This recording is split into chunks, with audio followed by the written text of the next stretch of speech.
it's so incredibly important to know why people are doing things, right? Like, I think a lot of us forget that every single other human being has a fucking life. Like, they have their own intentions. They have things that they want just as bad as we do. For the sake of efficiency, I have decided to record a video while putting Mod Podge on my paintings. My name's Tarab. I make videos about emotional intelligence every day, and today I want to talk about creating a culture in your workplace. I've been a cultural engineer for a few years now, in the sense that I give a shit about people, in the sense that I want people to feel like they are cared for and that their role in a place is substantial. Now, some people believe this before that actually being truth. So maybe some of you, I've believed this in the past, that, oh yeah, I'm some hot shit, and then we don't really do anything all that hot. Or we slack on our duties, or we're kind of average, you know. Maybe I'm that way now, I don't know. But it's very important as a leader in any workplace scenario, or in any organization, or anything that you're trying to do in life, to make people feel important. And I suppose it depends on what scale you have hit so far, because at some point I assume I'm going to become a little callous in my approach of supporting people, because I'll know more. But Layla Hermosi, someone that I aspire to be like, and what's Grant Cardone's HR lady? She's incredible. I had a chance to talk to her. I don't know if she's HR or hiring and firing. I don't know if there's two different things. Right now, for me, it's one thing, HR.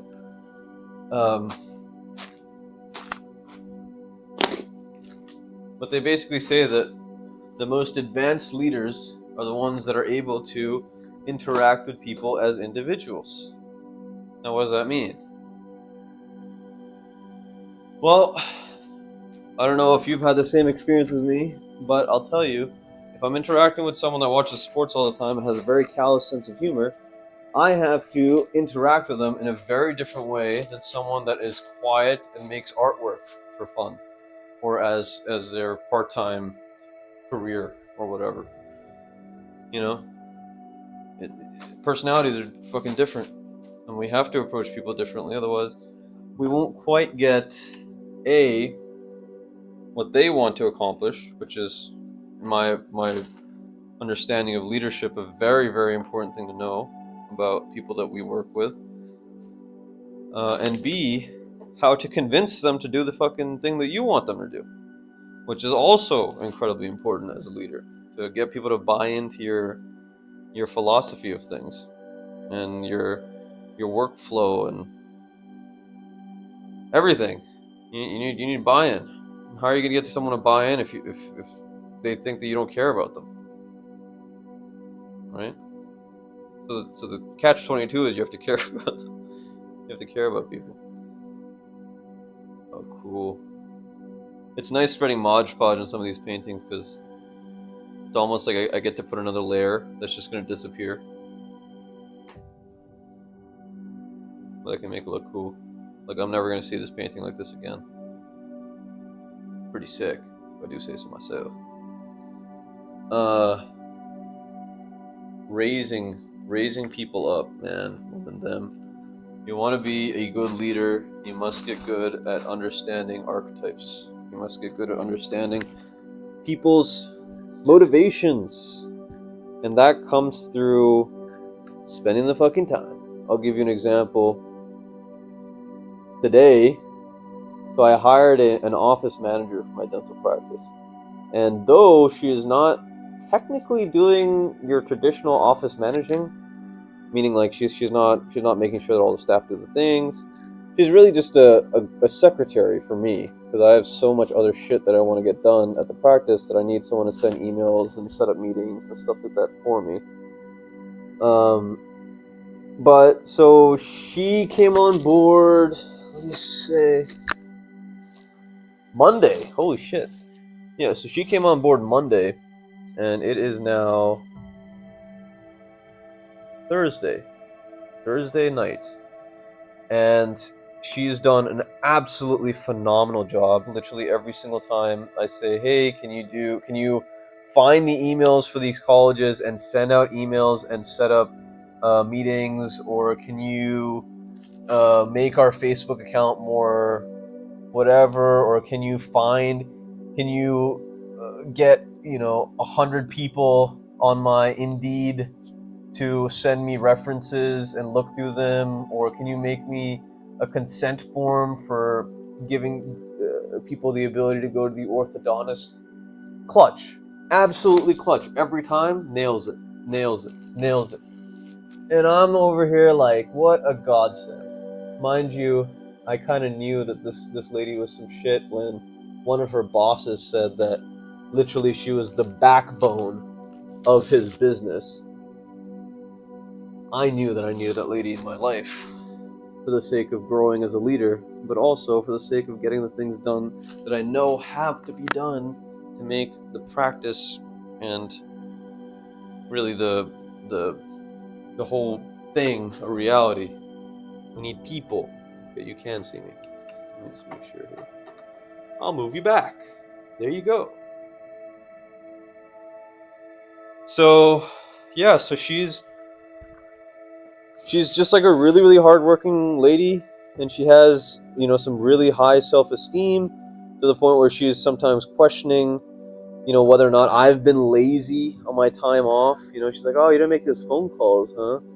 I was like, "Yeah, well, I mean, what I would recommend is don't try to explain yourself to the people that work for you. Set your barriers, really, because the reality is, if they had the amount of vision that you have, then you would be the one working for them." And this is something that I've kind of found out by playing music over the years in a live setting, is that I think a lot of musicians get caught up in, "Oh, what is this person going to think? And what are they going to think if I do this? And oh, I want to be cool and this and that." And we forget to realize that, dude, why the fuck do other people's opinions even matter? Like, obviously you want to be nice and you want to do this shit, but why do their opinions matter? I mean, they're the ones watching you on stage. Okay? So if you're in a leadership position and you find someone kind of questioning your authority or questioning the way that you work, realize that that's a fault in them, right? If you're really doing the work and you're actually putting in the time and you have the ideas and you're actually doing the shit, and someone's questioning you about that, right? There's a couple different things that you can do. One thing that I've done in particular, and this is kind of a tangent, but I think it's very useful for anyone that's looking to lead, is you don't even have to say anything. All you have to do is pause and look at them and then keep talking, right? So instead of having the awkward confrontation where you say to them, "Listen, if you say this again, like, we're gonna have an issue," right? Instead of doing that, a more graceful way to go about it, at least the first couple times, the first time that they do it, I'm a big believer in sorting problems out immediately, is don't say anything, but show in your facial expression, show in your eyeballs, show in whatever you can that you did not appreciate just now what the fuck they said. And they'll get the point. They'll get it. And if they don't get it, they'll get it afterwards when you tell them, "Listen, this has happened a couple times now, and you need to stop saying this, otherwise you need to find employment somewhere else." Now, this lady's incredible, right? Absolutely incredible. Besides little kind of tests of character, powerful people will test you necessarily in some way or another. So be prepared to be surrounded by people that are more intelligent than you, because that's who you want on your team. I tell you this to tell myself.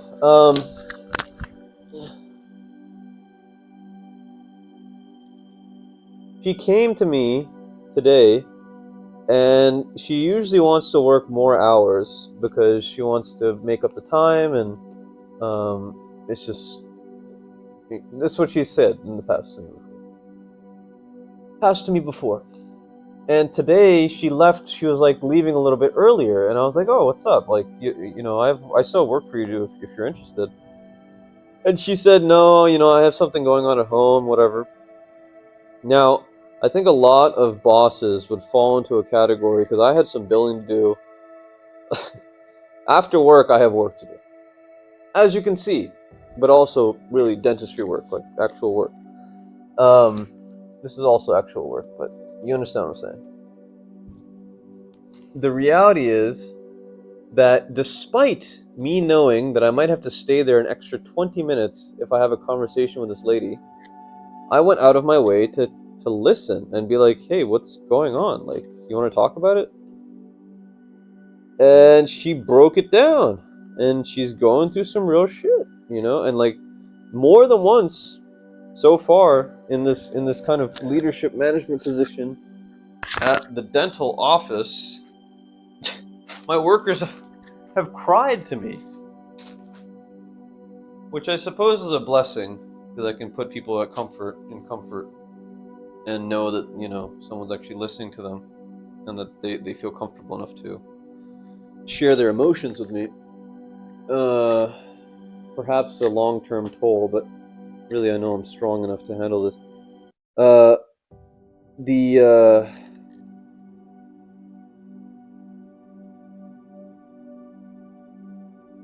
It's so incredibly important to know why people are doing things, right? Like, I think a lot of us forget that every single other human being has a fucking life. Like, they have their own intentions. They have things that they want just as bad as we do. Maybe not just as bad, but they're just as important to them. And as leaders, as managers, as catalysts in society, I would implore you, really, to give a shit about those emotions. Because A, it helps me feel good about what I'm doing. And B, it strengthens my trust with these people. So I can actually ask them to do more for me. Because they know that I will do more for them. First rule of business is to give, my friend. Give it all. Give as much as you can, all of the time. And you, my friend, will then have friends. You will then have partnerships. Then you will have wealth by virtue of giving. Poor people spend money. Middle class save money. The rich invest money. Wealthy people give money away. Exchange money with time. Exchange money with... what else can you spend? Attention.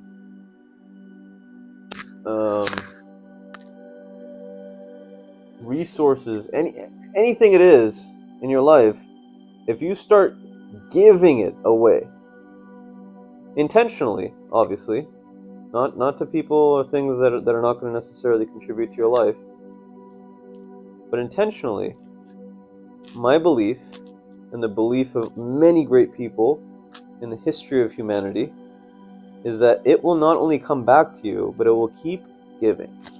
It'll keep giving back. And so, I think it's very, very important to spend the damn time to listen to your team, to listen to what they're going through, to try not to judge them. So I'll give you an example also. Another one where I failed, actually, was when I was leading my public health club. And mind you, I came into that club as... what was it?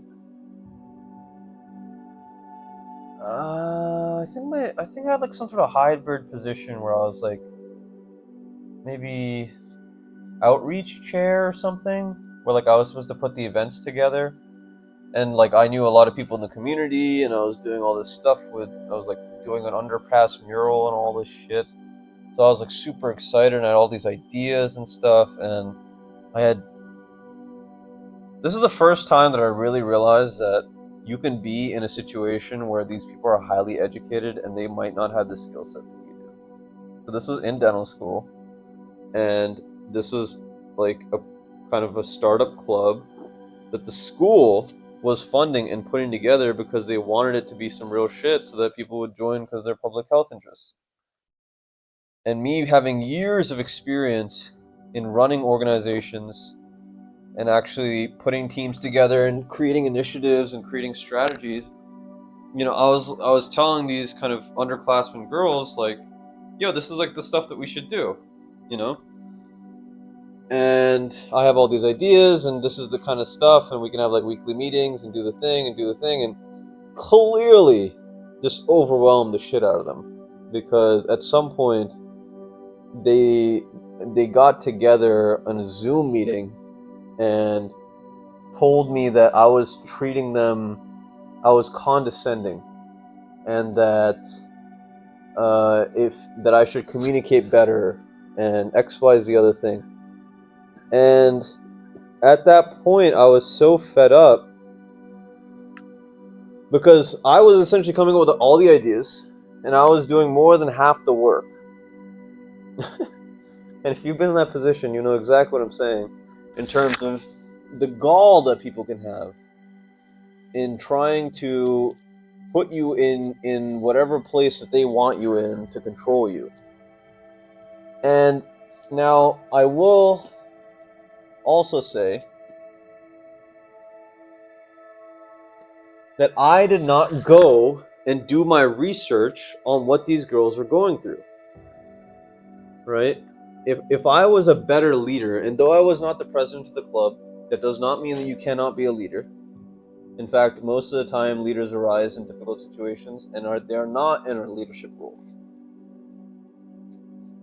But I did not factor in what these girls are going through, because me, as a student, I never give a fuck about school. I never give a fuck about school. Like, I give a fuck enough to pass, a fuck enough to, like, understand certain information and make sure that I have those conversations to make sure that it's applicable. But I never cared about, like, all the grades and all the stress and all, like, the hoopla of people talking about exams after exams. And, like, those of you that are dental students, or those of you that even know me personally, you know exactly what I'm saying. Like, I've never given a fuck about the things that most people are very, very stressed out about, because I don't see the power in it.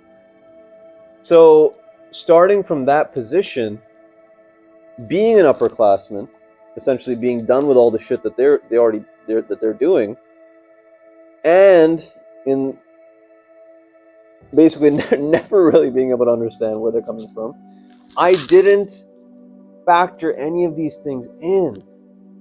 So I was being condescending,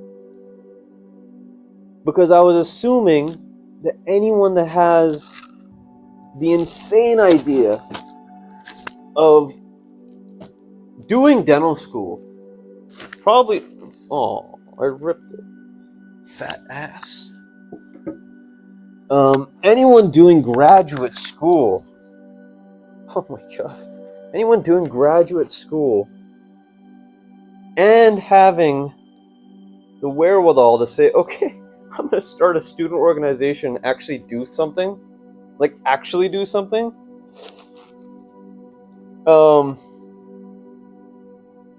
Cheers, man. Props. Honestly. Very, very impressive. My hat is off to you. That is not something that 98% of society would sign up for, let alone be able to handle. So, cheers. And, in talking about it now, and in retrospect, I didn't realize that. And to some degree, me and a lot of people like me will never realize that. Because we assume that our philosophies are ubiquitous, that they're everywhere in life and in nature and whatever. And we need to not do that.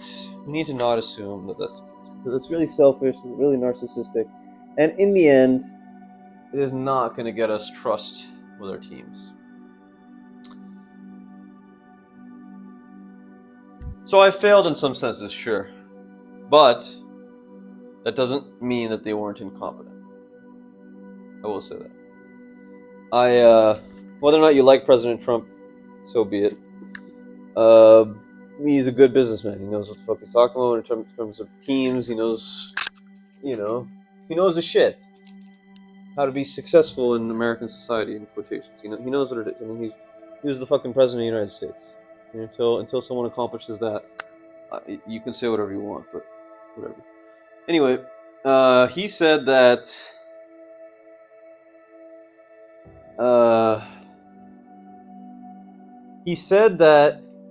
employees that are average should be fired.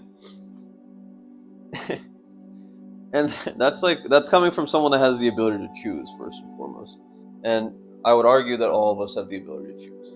It's just a matter of how much time you're willing to put in to actually do the interview and everything. But the point still stood that he said you only want to keep exceptional people around you. And in retrospect, those girls were not ready to be the head of a public health club at a dental school. No, they were not. They didn't have the background experience. They didn't have the grit. They didn't have the strategy. And they cared too much about their resumes and too little about the mission. So, I say all this to say, understand your damn people. You do the work. You change. You feel guilty about your failures. But that doesn't mean that you should make space for people that you don't need. Or people that are standing in your way. Anyway, I hope you found this interesting while I paint. I think I Mod Podged everything. Mod Podge G, man. Hope you found this interesting. If you did, check out this video. It's going to be somewhere else. It was actually the last one that I did in this painting thing. If you enjoyed this type of thing, let me know. I know it can get boring sometimes watching me just sit over there. I'll try to make them more interesting, but actualize your potential, catalyst. This world needs you. You take care of yourself, okay?